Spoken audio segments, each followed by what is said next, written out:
Hello guys welcome to my channel welcome to Minto. तो आज के एक शर्ट भिडियो निये चले एसेছি। तो তোমরা দেখেই বুঝে গেছো অলরেডি যে আজকের ভিডিওটা কী নিয়ে হতে চলেছে। তো আজকে আমি বানাতে চলেছি তাল দিয়ে একটা রেসিপি। হ্যাঁ, তাল দিয়ে একটা রেসিপি বলতে বানাতে চলেছি প্রথম আমি তালের বড়া। আর হ্যাঁ, আমি বাড়িতে বলতে গেলে আমি মানে এইসব রেসিপিগুলো ট্রাই করি, কারণ আমার খেতে খুব ভালো লাগে, তাই আমি বিভিন্ন রকম জিনিস ট্রাই করি। আর আমাকেই বানাতে হবে, স্বাভাবিক, নিজের চাহিদাগুলো নিজেকেই পূরণ করতে হয়। তো যাই হোক, এখানে দেখতেই পাচ্ছ তাল ছাড়ানোটা কিন্তু একটা টাস্ক সত্যি, কেননা মানে যে স্কিনটা ওটা ছাড়ানো খুব কঠিন।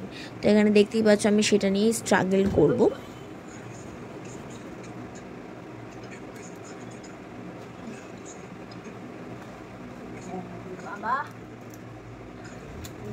পিসিমার রান্না দেখে দেখে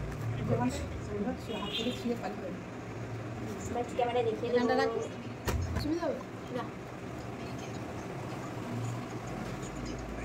এই জন্যই কেউ করতে চায় না গো, কত ঝামেলা।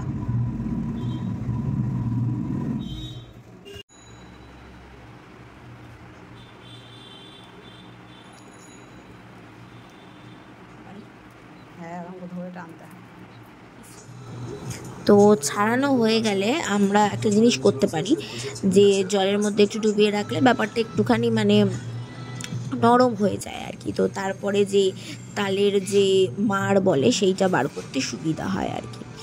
তো এখন আমি একটা বলে নিয়ে নিয়েছি চালের গুঁড়ো আমি এখানে নিয়ে নিচ্ছি ওই 1.5 বাটি মতন আর কি।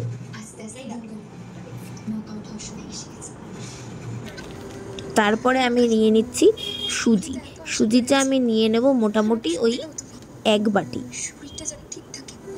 সুজি বেশি দিলে আবার মানে শক্ত টাইপ হয়ে যায় আর কি। তো যাই হোক, এরপরে আমি নিয়ে নিচ্ছি ময়দাটাও 1 বাটি নিয়ে নিলাম। আচ্ছা, এবার আরেকটা ইনগ্রিডিয়েন্ট অ্যাড করছি, সেটা হচ্ছে নারকেল কুড়োনো, মানে নারকেল গুঁড়ো হোয়াট এভার। তো এরপরে আমি দিয়ে দেবো চিনি। এটা তোমরা সবাই হ্যাঁ দেখতে পাচ্ছ টিয়ের কৌটোতে চিনি আছে, এরকমই হয় বাঙালি বাড়িতে, জানোই। তো চিনিটা আমি মাকে জিজ্ঞাসা করছিলাম যে কতটা, কারণ আমরা বেশি মিষ্টি খাই না। তো তোমরা যারা যেরকমভাবে মিষ্টি খাও সেরকমভাবে দিয়ে নেবে। এবার হচ্ছে একটুখানি স্বাদ মতো নুন দিয়ে দিলাম, আর এখানে দিয়ে দিলাম হচ্ছে জিরে। তো এটাকে একটু মিক্স করে এরপর হচ্ছে আসল কাজ, যেটা হচ্ছে সেই তালগুলো থেকে মাড় বার করা, যেটা সত্যি মানে আমাদের হাত ব্যথা হয়ে যাবে আর কি। তো আস্তে আস্তে ধৈর্য ধরে ব্যাপারটাকে ভালো করে বার করতে হবে। আমি প্রথমে ভাবতাম যে মানে এই জিনিসগুলো থেকে বের হয়ে কী করে ব্যাপারটা, তারপরে প্র্যাকটিক্যাল করতে গিয়ে বুঝলাম। আমরা পেয়েছি দেখা।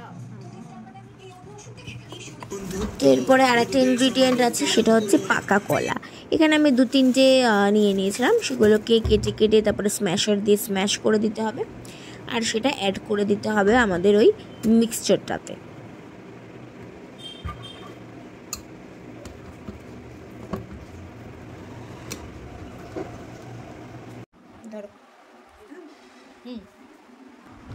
মিক্সচারটাতে অ্যাড করে সব কিছু ভালোভাবে একদম মাখিয়ে নিতে হবে। পুরো দেখবে একটা নরম মিক্স মানে কি বলবো মিক্সচার তৈরি হয়েছে আর কি।